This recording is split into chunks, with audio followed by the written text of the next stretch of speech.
السلام علیکم ورحمۃ اللہ وبرکاتہ۔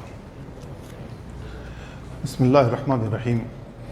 الحمد للہ رب العالمین والصلاة والسلام علی اشرف الانبیاء والمرسلین نبینا محمد وعلی آلہ وصحبہ اجمعین، اما بعد فاعوذ باللہ من الشیطان الرجیم۔ هو الذی ارسل رسولہ بالہدی ودین الحق لیظہرہ علی الدین کلہ ولو کرہ المشرکون۔ برادران اسلام اور عزیز بھائیوں، آج اللہ کی توفیق سے ایک اہم ترین موضوع کی وضاحت کرنے کی کوشش کروں گا، اور وہ موضوع یہ ہے کہ ائمہ کے درمیان اختلافات پائے جاتے ہیں، علماء کے درمیان اختلافات پائے جاتے ہیں، تو اس کے اسباب کیا ہیں؟ ان کے درمیان کیوں اختلاف پیدا ہوا؟ فلاں امام کچھ اور کہتا ہے، فلاں امام کچھ اور کہتا ہے، اور جس امام کے متبع ہیں، پیروکار ہیں، وہ اپنے اپنے مذہب پر اڑے ہوئے ہیں۔ تو ان ائمہ کے درمیان اختلاف موجود ہے، تو اس کا سبب کیا ہے؟ قرآن کریم کی جو آیت میں نے پڑھی، اس آیت میں اللہ رب العالمین نے بیان فرمایا، هو الذی ارسل رسولہ بالہدی ودین الحق۔ اللہ ہی وہ ذات ہے جس نے اپنے رسول کو ہدایت کے ساتھ اور دین حق کے ساتھ بھیجا ہے، تاکہ یہ دین تمام ادیان پر غالب آ جائے، اگرچہ مشرک اسے ناپسند کرتے ہوں۔ ہم سب جانتے ہیں کہ رسول اللہ صلی اللہ علیہ وسلم جب تک دنیا میں موجود رہے، اللہ رب العالمین آپ پر وحی نازل کرتا رہا، شریعت نازل کرتا رہا، دین نازل کرتا رہا، یہاں تک کہ 23 سالہ رسالت کی زندگی میں یہ دین مکمل ہو گیا۔ ان اثناء میں بہت سارے حوادث پیش آئے، جس کا جواب اللہ رب العالمین نے عطا کیا قرآن مجید میں، اور جبریل کے ذریعے اس کا جواب رسول اللہ صلی اللہ علیہ وسلم کو بتلایا۔ اللہ کے نبی صلی اللہ علیہ وسلم نے اس مسئلے کو حل کیا۔ کبھی کسی کے ساتھ حادثہ پیش آ گیا تو اس صحابی نے رسول اللہ صلی اللہ علیہ وسلم سے سوال کر لیا، ہمارے ساتھ ایسا پیش آ گیا ہے تو اس کا حل کیا ہے؟ تو اللہ رب العالمین نے قرآن مجید کی آیت نازل کی اور اللہ کے نبی صلی اللہ علیہ وسلم کو خبر کر دیا۔ لیکن رسول اللہ صلی اللہ علیہ وسلم کی وفات کے بعد وحی کا سلسلہ منقطع ہو گیا۔ اب ظاہر ہے کہ اعتماد کتاب اللہ اور سنت رسول اللہ پر تھا۔ تمام صحابہ کرام یا اللہ کی کتاب پر اعتماد کرتے تھے یا رسول اللہ صلی اللہ علیہ وسلم کی سنت پر، اور کوئی ایسا صحابی نہیں ہے جو یہ دعویٰ کر سکے کہ رسول اللہ صلی اللہ علیہ وسلم کی تمام احادیث اس کو یاد ہیں۔ بہت سے صحابہ کرام ایسے تھے جن کے ساتھ کچھ مسائل پیش آئے، حدیث بھی اس کو معلوم تھی لیکن وہ حدیث بھول گئے، لیکن دوسرے صحابی کو وہ حدیث یاد رہی۔ تو اللہ کے نبی صلی اللہ علیہ وسلم کی وفات کے بعد صحابہ کرام کے درمیان اختلافات ہوئے۔ اس کا حل انہوں نے کس میں تلاش کیا؟ اللہ کی کتاب میں، رسول اللہ صلی اللہ علیہ وسلم کے فرمان میں۔ قرآن مجید کی کوئی آیت واضح الدلالہ ہوتی تو وہ اس کے مطابق فیصلہ کرتے، یا رسول اللہ صلی اللہ علیہ وسلم کی کوئی حدیث آ جاتی، نبی کریم صلی اللہ علیہ وسلم کا کوئی فرمان آ جاتا تو وہ اس کے مطابق فیصلہ کرتے تھے اور اس کے مطابق عمل کیا کرتے تھے۔ صحابہ کرام کے بعد تابعین کے درمیان بھی اختلافات ہوئے ہیں، انہوں نے بھی اپنے مسائل کا حل اسی انداز سے تلاش کیا۔ تابعین کے بعد تبع تابعین، پھر اس کے بعد ائمہ کا دور آتا ہے۔ ائمہ کرام کے درمیان بھی اختلافات ہوئے، جن کو جو دلیل پہنچی انہوں نے اس دلیل کے مطابق فتویٰ دیا، اور وہ فتاوے اس دلیل کے ساتھ موجود ہیں۔ یا کسی امام کے پاس کوئی مسئلہ آیا، ان کو دلیل معلوم نہیں تھی، لیکن انہوں نے اجتہاد کیا مسئلے میں، اس مسئلے میں انہوں نے اجتہاد کیا۔ اب کسی کا اجتہاد درست بھی ہو سکتا ہے اور غلطی بھی ہو سکتی ہے، لیکن انہوں نے جو غلطی کی یا ان سے جو غلطی ہوگی جان بوجھ کر نہیں کی۔ ہمارے ائمہ جن کو ہم اپنا امام مانتے ہیں، ہم قطعاً ان کے ساتھ سوء ظن نہیں رکھ سکتے کہ انہوں نے جان بوجھ کر غلطی کی ہوگی، قطعاً ہم یہ نہیں کہہ سکتے۔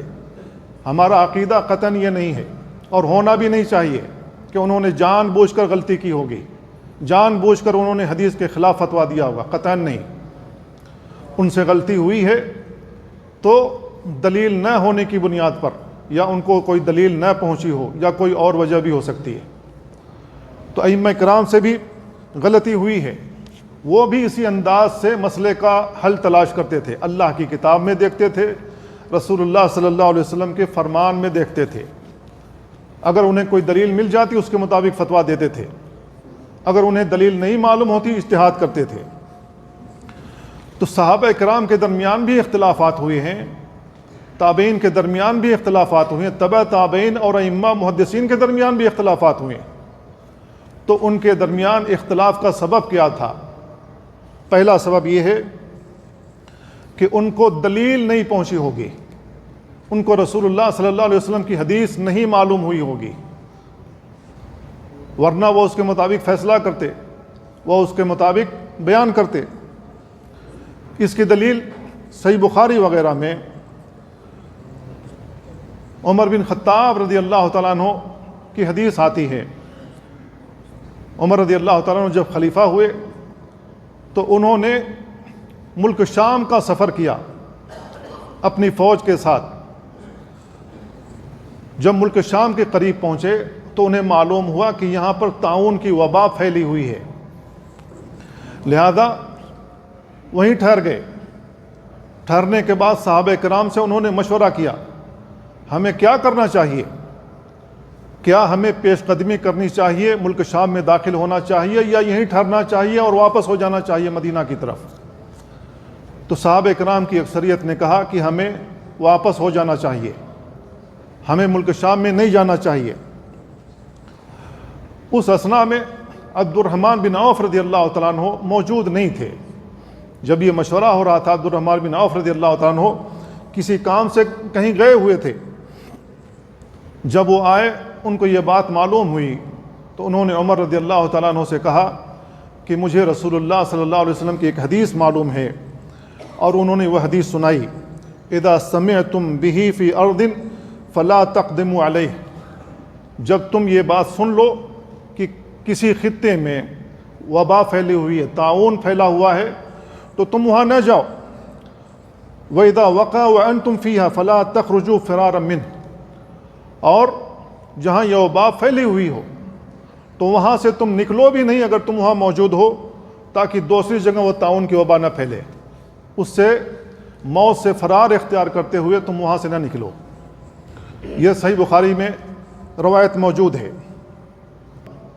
صحابہ کرام کی اکثریت نے کہا ہمیں لوٹ جانا چاہیے، لوگوں نے کہا موت کے منہ میں ہمیں نہیں جانا چاہیے، کچھ لوگوں نے کہا ہمیں موت سے نہیں ڈرنا چاہیے، ہمیں آگے بڑھنا چاہیے، موت تو آنی ہے، مدینہ میں رہیں گے تو بھی موت آئے گی، آگے جائیں گے تو بھی موت آئے گی، میدان جنگ میں اتریں گے تو بھی موت آ سکتی ہے، لیکن اللہ نے جس کے لیے موت لکھی ہوگی اسی کی موت آئے گی، جس کے لیے موت نہیں لکھی ہوگی نہیں آئے گی۔ تو میرے بھائیو، جب عبد الرحمن بن عوف رضی اللہ تعالیٰ عنہ نے یہ حدیث بیان کی تو اسی کے مطابق عمر رضی اللہ تعالیٰ عنہ نے عمل کیا۔ اس کی دوسری دلیل، ابو بکر صدیق رضی اللہ تعالیٰ عنہ جب خلیفہ ہوئے تو ان سے دادی کے میراث کے بارے میں سوال کیا گیا، دادی کو کتنی میراث میں کتنا حصہ ملے گا؟ تو ابو بکر صدیق رضی اللہ تعالیٰ عنہ نے کہا کہ کتاب اللہ میں تمہارے لیے کوئی دلیل نہیں پاتا، اور رسول اللہ صلی اللہ علیہ وسلم کی کوئی حدیث بھی مجھے معلوم نہیں ہے، لیکن میں صحابہ کرام سے سوال کروں گا، پوچھوں گا کہ کسی کے پاس اس کی دلیل موجود ہو تو مجھے بتائے۔ انہوں نے جب سوال کیا تو مغیرہ بن شعبہ رضی اللہ تعالیٰ عنہ کھڑے ہوئے، انہوں نے کہا حضرت رسول اللہ صلی اللہ علیہ وسلم اعطاہ السدس، میں رسول اللہ صلی اللہ علیہ وسلم کے پاس موجود تھا اور آپ کے پاس یہ مسئلہ پیش کیا گیا تو اللہ کے نبی صلی اللہ علیہ وسلم نے دادی کو چھٹا حصہ دیا میراث میں۔ ابو بکر صدیق رضی اللہ تعالیٰ عنہ نے کہا حل معک غیرک، جو تم نے حدیث بیان کی ہے کیا تمہاری شہادت کوئی اور بھی دے سکتا ہے؟ کیا یہ دلیل کسی اور کو بھی معلوم ہے؟ تو محمد بن مسلمہ رضی اللہ تعالیٰ عنہ کھڑے ہوئے، انہوں نے بھی کہا کہ میں نے بھی رسول اللہ صلی اللہ علیہ وسلم سے یہ حدیث سنی ہے۔ تو دو صحابی نے گواہی دی، ابو بکر صدیق رضی اللہ تعالیٰ عنہ نے اسی کے مطابق فیصلہ کیا۔ تیسری دلیل، عمر بن خطاب رضی اللہ تعالیٰ عنہ کو یہ نہیں معلوم تھا، رسول اللہ صلی اللہ علیہ وسلم کی یہ حدیث نہیں معلوم تھی کہ جب کوئی کسی سے اذن طلب کرے، کوئی کسی سے استئذان چاہے، کسی کے گھر میں جائے، اس کا دروازہ کھٹکھٹائے، 3 مرتبہ اس کو آواز لگائے، 3 مرتبہ کے بعد وہ دروازہ نہیں کھولتا ہے، اجازت نہیں دیتا ہے تو لوٹ جانا چاہیے۔ عمر رضی اللہ تعالیٰ عنہ کو یہ حدیث نہیں معلوم تھی۔ اب ان کے گھر میں ابو موسیٰ اشعری رضی اللہ تعالیٰ عنہ آئے، انہوں نے اجازت طلب کی عمر رضی اللہ تعالیٰ عنہ سے، دروازہ کھٹکھٹایا، 3 مرتبہ انہوں نے اجازت طلب کی۔ عمر رضی اللہ تعالیٰ عنہ گھر میں مشغول تھے کسی کام میں، انہوں نے اجازت نہیں دی، تاخیر ان سے ہوئی، تو 3 مرتبہ اجازت طلب کرنے کے بعد ابو موسیٰ اشعری رضی اللہ تعالیٰ عنہ کو جب اجازت نہیں ملی وہ واپس ہو گئے۔ عمر رضی اللہ تعالیٰ عنہ جب اپنے کام سے فارغ ہوئے تو انہوں نے کہا کہ ابو موسیٰ اشعری رضی اللہ تعالیٰ عنہ کی آواز میں نے سنی تھی، ان کو اجازت دو وہ گھر میں آئیں۔ تو عمر رضی اللہ تعالیٰ عنہ کے گھر میں جو بھی موجود تھے باہر گئے، دیکھا ابو موسیٰ اشعری رضی اللہ تعالیٰ عنہ موجود نہیں ہیں، چلے گئے۔ عمر رضی اللہ تعالیٰ عنہ کا ان کو ڈھونڈ کے لاؤ، میرے دروازے پر آئے، مجھ سے اجازت طلب کی اور مجھ سے ملے بغیر چلے کیوں گئے؟ ان کو بلا کے لایا گیا۔ ابو موسیٰ اشعری رضی اللہ تعالیٰ عنہ عمر رضی اللہ تعالیٰ عنہ کے پاس آئے۔ عمر رضی اللہ تعالیٰ عنہ نے کہا کہ تم چلے کیوں گئے؟ ابو موسیٰ اشعری رضی اللہ تعالیٰ عنہ نے کہا کہ میں نے رسول اللہ صلی اللہ علیہ وسلم سے یہ حدیث سنی ہے کہ جب کسی کے گھر میں جاؤ اور اس سے اجازت طلب کرو تو 3 مرتبہ دروازہ کھٹکھٹاؤ، 3 مرتبہ آواز لگاؤ، اگر وہ اجازت دیتا ہے آنے کی تو داخل ہو جاؤ، نہیں اجازت دیتا ہے تو واپس ہو جاؤ۔ عمر رضی اللہ تعالیٰ عنہ نے کہا کہ کیا تم نے جو حدیث یہ بیان کی ہے اس کی شہادت کوئی اور دے سکتا ہے؟ اگر کوئی اور شہادت نہیں دیتا تمہاری پیٹھ پہ درے لگاؤں گا۔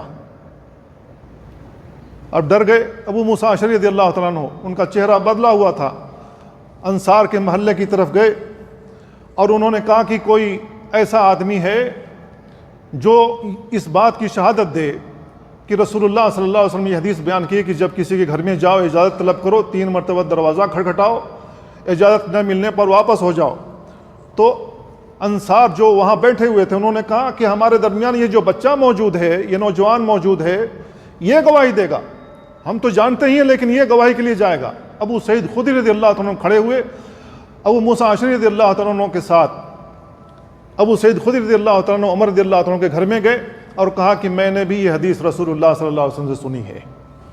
جب انہوں نے گواہی دی تو عمر رضی اللہ تعالیٰ عنہ نے اس کو قبول کیا اور ابو موسیٰ اشعری رضی اللہ تعالیٰ عنہ کی پیٹھ درہ کھانے سے بچ گئی۔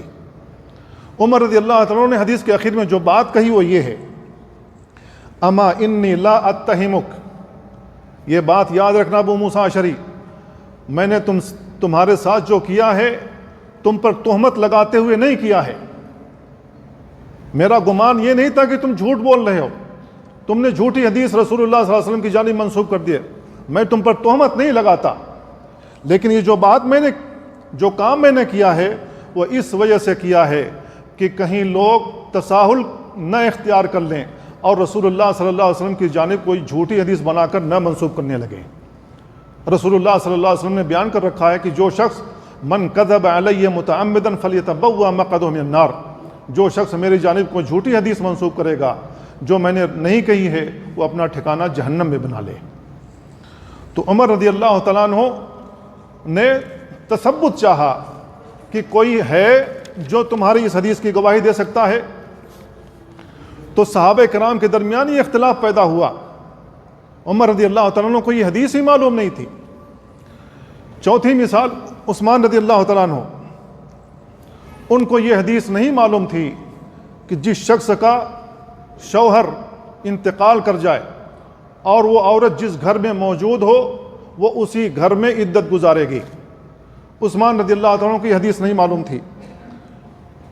یہاں تک کہ ابو سعید خدری رضی اللہ تعالیٰ عنہ کی بہن فریا بنت مالک رضی اللہ تعالیٰ عنہ نے ان کے پاس جا کر حدیث بیان کیا اور اپنا قصہ بیان کیا کہ میرے شوہر کا انتقال ہو گیا تھا اور جس گھر میں میں موجود تھی وہاں مجھ کو جب خبر پہنچی تو رسول اللہ صلی اللہ علیہ وسلم سے انہوں نے مسئلہ پوچھا۔ اللہ کے نبی صلی اللہ علیہ وسلم نے ان سے کہا تھا امکثی فی بیتک حتی یبلغ الکتاب اجلہ، اپنے اسی گھر میں ٹھہری رہو۔ متوفی عنہا زوجہا کی جو عدت ہے 4 مہینہ 10 دن ہے، 4 مہینہ 10 دن عدت گزارے گی۔ تو اللہ کے نبی صلی اللہ علیہ وسلم نے ان کو حکم دیا تھا کہ تم اسی گھر میں عدت گزارو گی۔ تو عمر رضی اللہ تعالیٰ عثمان رضی اللہ تعالیٰ عنہ نے اسی کے مطابق فیصلہ کیا۔ عثمان بن عفان رضی اللہ تعالیٰ عنہ جیسے صحابی کو یہ حدیث معلوم نہیں تھی۔ پانچویں مثال علی رضی اللہ تعالیٰ عنہ اور ابن عباس رضی اللہ عنہما یہ فتویٰ دیا کرتے تھے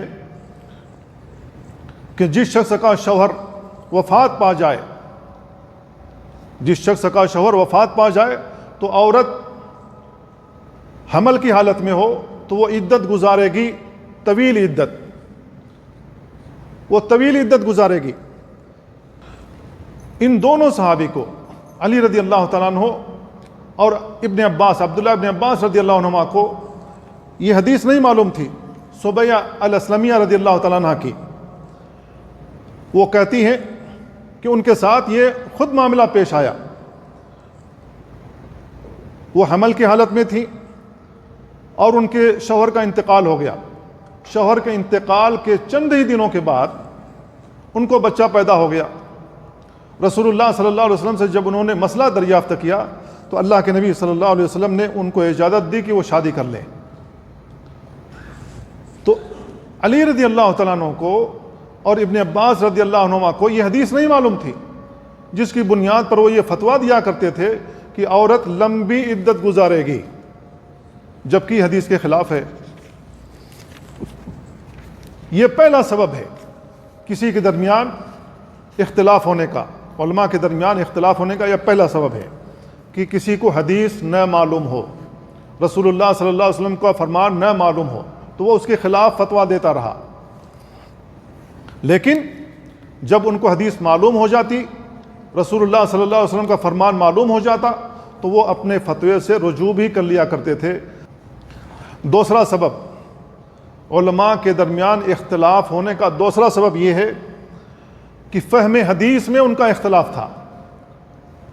ہر انسان کا فہم دوسرے انسان سے مختلف ہے، تو لوگوں کی سوچ ایک جیسی نہیں ہے، لوگوں کی تفکیر ایک جیسی نہیں ہے، لہذا کسی حدیث کے لفظ سے وہ کوئی اور مفہوم نکال رہا ہے اور دوسرا کوئی اور مفہوم نکال رہا ہے، اسی وجہ سے اختلاف ہو جاتا ہے۔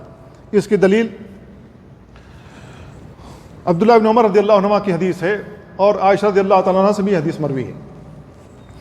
اللہ کے نبی صلی اللہ علیہ وسلم خندق سے واپس ہوئے۔ خندق غزوہ خندق سن 5 ہجری میں واقع ہوا۔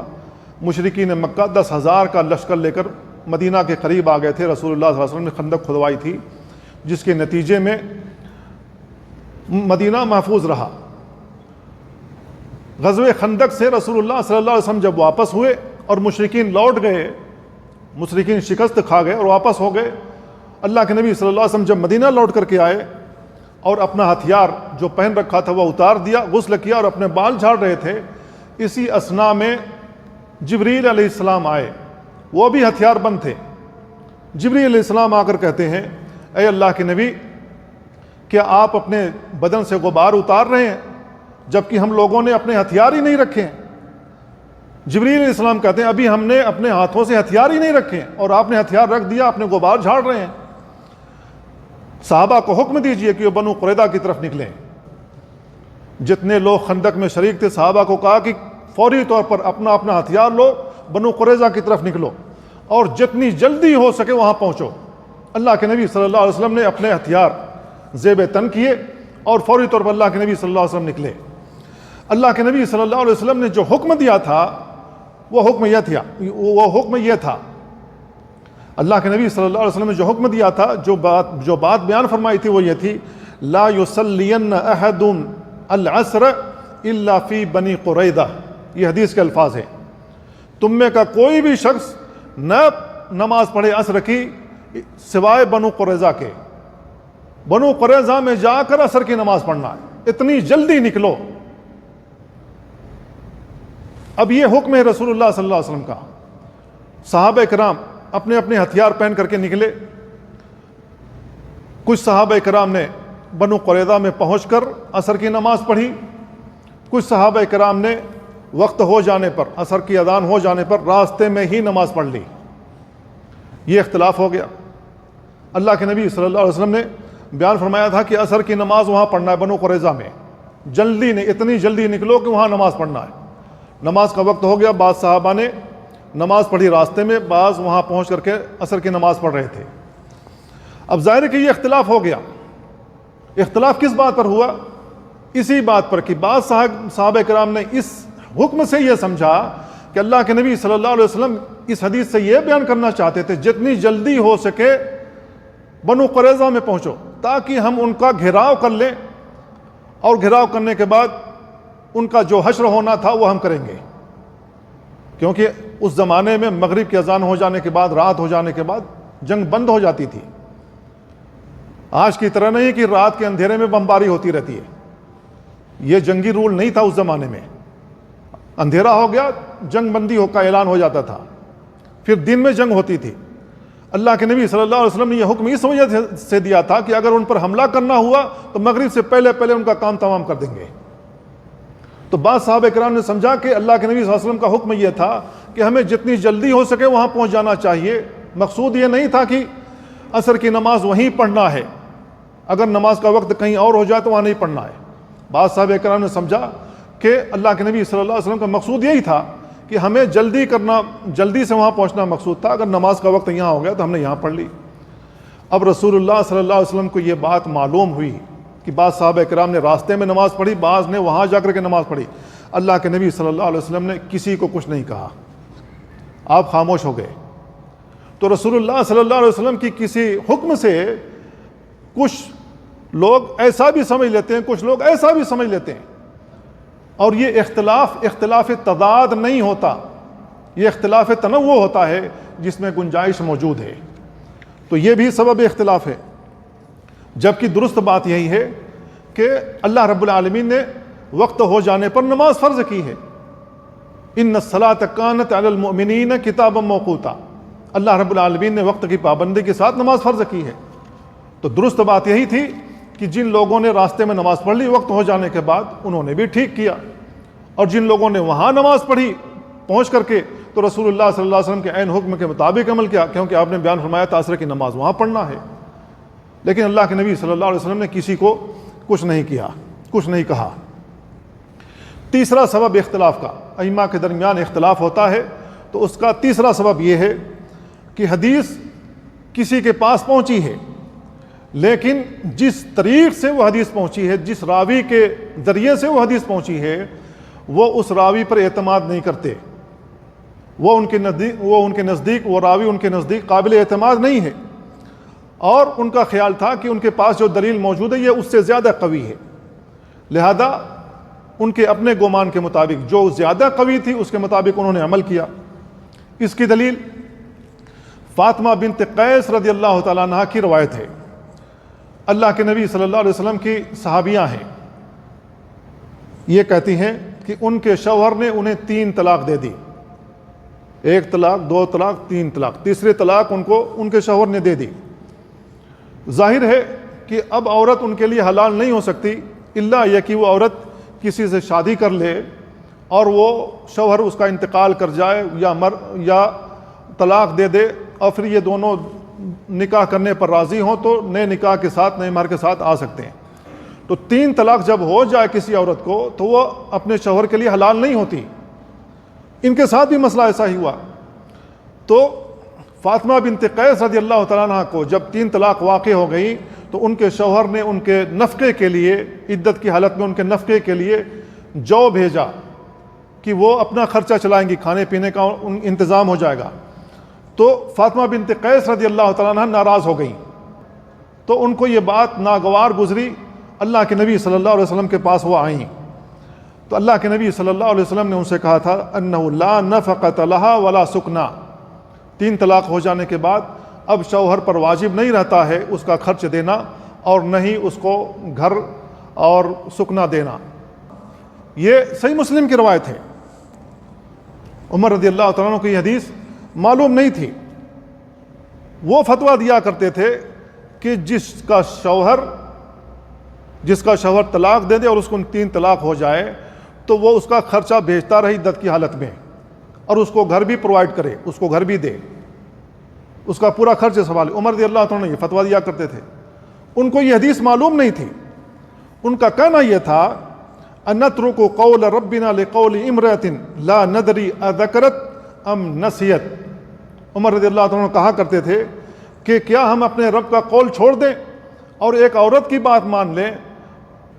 ہمیں نہیں معلوم ہے کہ کیا وہ بھول گئی ہے اس حدیث کو، اس مسئلے کو بھول گئی ہے، جو مسئلہ بیان کر رہی ہے وہ بھول سے بیان کر رہی ہے، اس کو یاد ہے یا نہیں یاد ہے، ہمیں نہیں معلوم ہے۔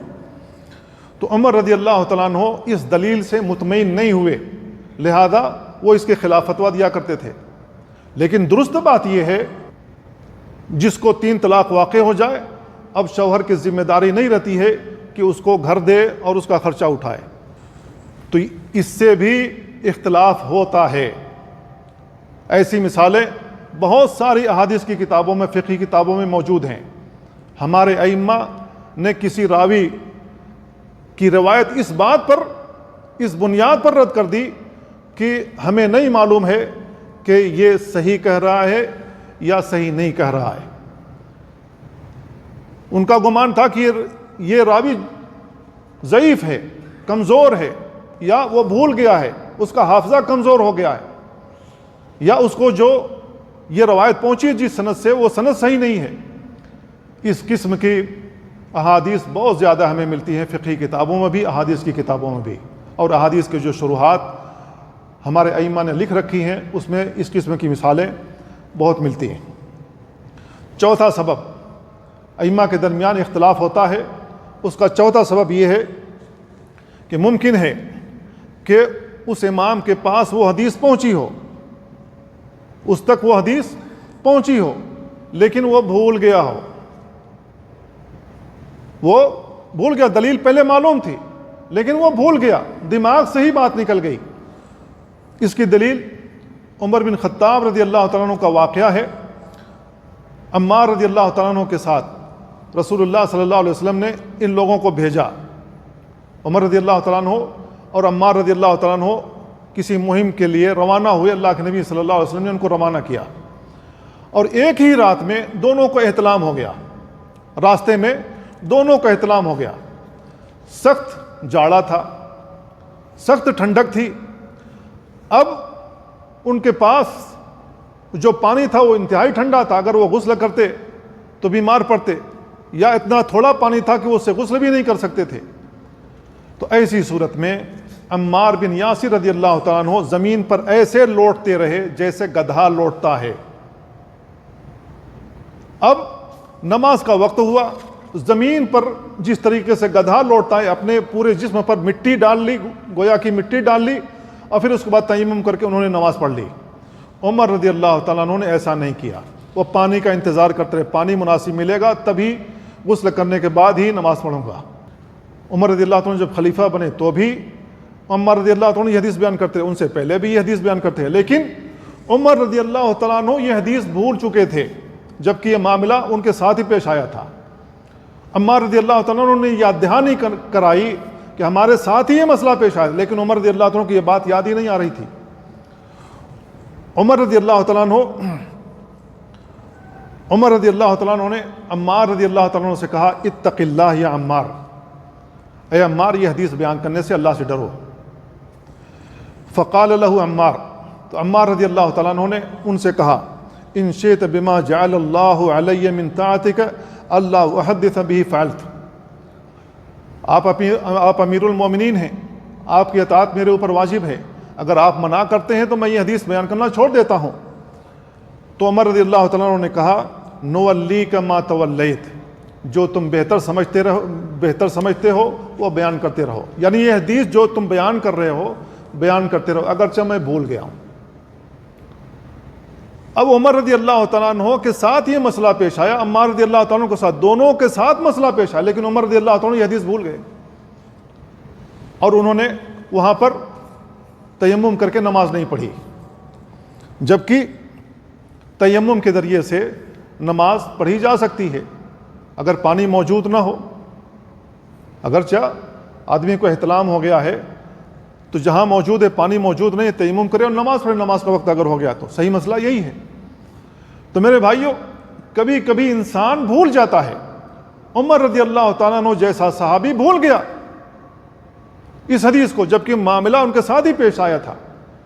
اللہ کے نبی صلی اللہ علیہ وسلم نماز پڑھا رہے تھے، اللہ کے نبی صلی اللہ علیہ وسلم کم نماز پڑھا دی، تو اللہ کے نبی صلی اللہ علیہ وسلم کو ذوالیدین نے یاد دہانی کرا، اللہ کے نبی نماز میں کمی کر دی گئی اللہ کی طرف سے یا آپ بھول گئے ہیں؟ اللہ کے نبی نے بیان فرمایا نہ میں بھولا ہوں نہ کمی کی گئی ہے، میں نے صحیح نماز پڑھائی ہے، جتنی نماز پڑھانی چاہیے تھی اتنی ہی پڑھائی ہے۔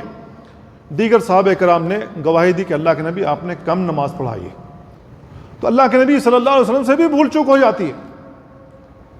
اللہ کے نبی صلی اللہ علیہ وسلم نے اسی حدیث میں بیان فرمایا تھا کہ میں بھول بھی جاتا ہوں، جب میں بھول جاؤں تو مجھے یاد دہانی کرا دیا کرو، مجھے یاد کرا دیا کرو، میں بھی انسان ہوں، میں بھی بھول جاتا ہوں۔ تو اللہ رب العالمین نے ہم انسانوں کو ایسا بنایا کہ ہم کوئی چیز بھول جاتے ہیں۔ صحابہ کرام سے بھی بھول چوک ہو جایا کرتی تھی، اللہ کے نبی صلی اللہ علیہ وسلم سے نماز کی حالت میں بھول چوک ہو گئی۔ پانچواں سبب یہ ہے کہ کسی کو کوئی حدیث پہنچی ہو، لیکن جو حدیث پہنچی ہے وہ حدیث منسوخ ہے اور ناسخ حدیث اس کو نہیں معلوم ہے۔ مثلا اللہ کے نبی صلی اللہ علیہ وسلم نے شروع اسلام میں منع فرما دیا تھا کہ کسی کے گھر کا کوئی بھی فرد انتقال کر جائے اس کو دفن کر کے آؤ تو دوبارہ قبر کی زیارت کے لیے نہیں جانا ہے، قبر کی زیارت کے لیے قبرستان میں نہیں جانا ہے۔ اللہ کے نبی صلی اللہ علیہ وسلم کی جو حدیث آتی ہے بریدہ رضی اللہ تعالیٰ عنہ سے، نہیتکم عن زیارت القبور، میں نے تم کو قبروں کی زیارت سے منع کر دیا تھا لیکن اب اجازت دیتا ہوں فزوروہا، قبروں کی زیارت کر لیا کرو۔ دوسری حدیث میں اس کی وجہ ذکر کی فإنہا تذکرکم الموت، اس لیے کہ قبروں کی زیارت کرنے سے موت یاد آتی ہے۔ دوسری روایت میں تذکرکم الآخرہ، اس سے آخرت کی یاد تازہ ہوتی ہے، یہ یاد دہانی ہو جاتی ہے کہ ہمیں بھی ایک دن مر کر کے یہیں آنا ہے، لوگ مٹی میں دفن کر کے چلے جائیں گے۔ تو اس حدیث میں یہ ہے کہ اللہ کے نبی صلی اللہ علیہ وسلم نے منع فرما دیا تھا قبروں کی زیارت کرنے سے۔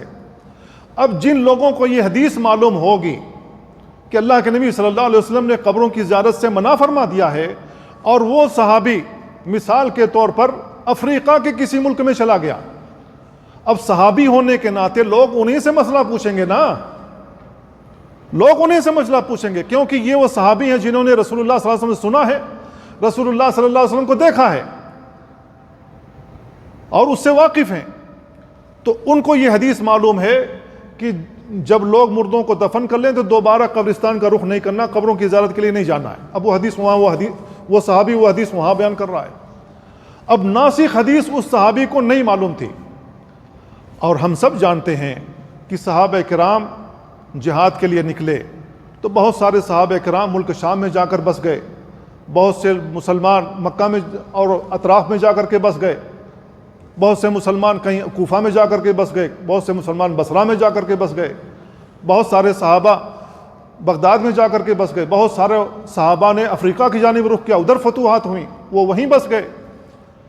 اب مثال کے طور پر جس صحابی کو یہ منسوخ حدیث معلوم تھی وہ وہاں پر وہی حدیث بیان کر رہا ہے, اور عمل بھی یہی ہو رہا ہے کہ قبروں کی زیارت کے لیے نہیں جانا ہے. اب ناسخ حدیث کیا ہے؟ اللہ کے نبی صلی اللہ علیہ وسلم نے فرمایا کہ قبروں کی زیارت کیا کرو کیونکہ اس سے آخرت کی یاد تازہ ہوتی ہے. اب یہ حدیث جس صحابی کو معلوم تھی, مثلا وہ مدینہ میں موجود تھا, مکہ میں موجود ہے, اب صحابی ہونے کے ناطے لوگ انہیں سے مسئلہ پوچھیں گے نا, تو جب انہیں سے مسئلہ پوچھیں گے تو وہ بیان کرے گا. کسی کے گھر کے کوئی بھی فرد انتقال کر گیا ہو تو قبروں کی زیارت کے لیے جایا کرو, اس کے لیے دعائے مغفرت کیا کرو. اب یہاں یہ حدیث عمل ہو رہا ہے, اس حدیث پر عمل ہو رہا ہے, وہاں افریقہ میں اس حدیث پر عمل ہو رہا ہے. اب جب افریقہ کا کوئی آدمی مدینہ آئے گا, مکہ آئے گا, دیکھے گا کہ بھائی یہاں لوگ قبروں کی زیارت کر رہے ہیں, تو اس کو تعجب ہوگا کہ میں نے جس صحابی سے سنا وہ تو بیان کر رہا تھا کہ قبروں کی زیارت کے لیے جانا ہی نہیں ہے, اور وہ صحابی کہتا تھا میں نے رسول اللہ صلی اللہ علیہ وسلم کی حدیث سنی ہے. اب یہ اختلاف ہوا یا نہیں ہوا؟ یہ اختلاف ہو گیا. تو میرے بھائی درست بات کیا ہوگی؟ درست بات یہ ہوگی کہ جس کے پاس ناسخ حدیث موجود ہے, بعد والی حدیث جو موجود ہے, بعد والا فرمان رسول اللہ صلی اللہ علیہ وسلم کے پاس, رسول اللہ صلی اللہ علیہ وسلم کا جس کے پاس موجود ہے اسی پر عمل ہوگا. تو بعد کا فرمان اللہ کے نبی صلی اللہ علیہ وسلم کا کیا ہے کہ قبروں کی زیارت کے لیے جایا کرو کیونکہ اس سے آخرت کی یاد تازہ ہوتی ہے. رسول اللہ صلی اللہ علیہ وسلم گزرے جہاں اللہ کے نبی صلی اللہ علیہ وسلم کی والدہ مدفون تھی, اللہ کے نبی صلی اللہ علیہ وسلم نے قبر کی زیارت کی اجازت چاہی. اللہ کے نبی صلی اللہ علیہ وسلم کو اجازت دی گئی. اللہ کے نبی صلی اللہ علیہ وسلم اپنی والدہ کی قبر کے پاس کھڑے ہوئے, خود بھی دیر تک روتے رہے, اور اللہ کے نبی صلی اللہ علیہ وسلم کے رونے کی وجہ سے دیگر صحابہ جو موجود تھے وہ بھی روتے رہے. اللہ کے نبی صلی اللہ علیہ وسلم نے کہا استاذنت ربی عز وجل, میں نے اپنے رب سے اجازت طلب کی, فی ان ازور قبرہا, کہ میں اپنے والدہ کی قبر کی زیارت کرتا رہوں. فاذن لی, تو اللہ رب العالمین نے مجھے اجازت دی. فزور القبور, تو قبروں کی زیارت کیا کرو. فانہا تذکرکم الموت, اس لیے کہ اس سے موت کی یاد آتی ہے, موت کی یاد تازہ ہو جاتی ہے کہ ہمیں بھی یہاں مر کر آنا ہے. اب یہ ناسخ حدیث ہے, تو جس کو ناسخ حدیث معلوم نہ ہو وہ اس کے خلاف عمل کرتا رہا. تو اس انداز سے صحابہ کرام کے درمیان اختلافات ہوئے, اور یہ اختلافات تابعین, تبع تابعین اور محدثین تک پہنچے. اور محدثین وہ طبقہ ہے جو ان تمام ملکوں میں حدیث کو لینے کے لیے, حدیث کو یاد کرنے کے لیے وہ سفر کرتا رہا, لکھتا رہا, اور لکھ کر کے جب اپنے ملک میں واپس ہوا پڑھتا رہا, پڑھاتا رہا, اور وہ حدیث کی کتابیں آج ہمارے پاس موجود ہیں. تو میرے بھائیو, جب حدیث کی کتابیں اور احادیث اکٹھا کی جاتی ہیں تو ہمیں ملتا ہے کہ ناسخ حدیث کون سی ہے, بعد والا حکم کون سا ہے, پہلا والا کون سا ہے. تو جب ناسخ حدیث ہمیں مل جاتی ہے تو ہم اس کے جو ناسخ حدیث ہوتی ہے اس کے مطابق عمل کرتے ہیں, منسوخ حدیث کو ترک کر دیتے ہیں. تو یہ بھی ایک سبب ہے. میرے بھائیو, اس کے علاوہ بہت سارے دلائل ہیں جو اس سلسلے میں موجود ہیں. ہمیں ان دلائل کو دیکھنا چاہیے, پرکھنا چاہیے. اور جتنے بھی میں نے اسباب بیان کیے ہیں ان کے علاوہ اور بھی بہت سارے اسباب ہیں. میں 4 گھنٹے بھی اگر یہاں کھڑے ہو کر کے بیان کروں تو یہ اسباب ختم ہونے والے نہیں ہیں. تو میرے بھائیو, آج جتنا بیان کر دیا ہے میں سمجھتا ہوں سمجھداروں کے لیے اتنا کافی ہے. ہمیں مسائل کو سمجھنے میں آسانی ہوگی, اور یہ بات سمجھنے میں بھی آسانی ہوگی کہ علماء کے درمیان اختلاف کیوں ہوتا ہے, اور اگر اختلافات ہوتا ہے اس کا حل کیا ہے. ہم فوری طور پر الزام لگا دیتے ہیں یا کڑوی کسیلی باتیں کہنا شروع کر دیتے ہیں, اور علماء سے بزدن بھی ہو جاتے ہیں کہ فلاں عالم تو ایسا ہے, فلاں عالم ایسا ہے, فلاں مفتی ایسا ہے, فلاں مفتی ایسا ہے, فلاں امام ایسا ہے, اس سے اتنی غلطیاں ہوئی ہیں, فلاں امام ایسا ہے, اس سے یہ غلطیاں ہوئی ہیں.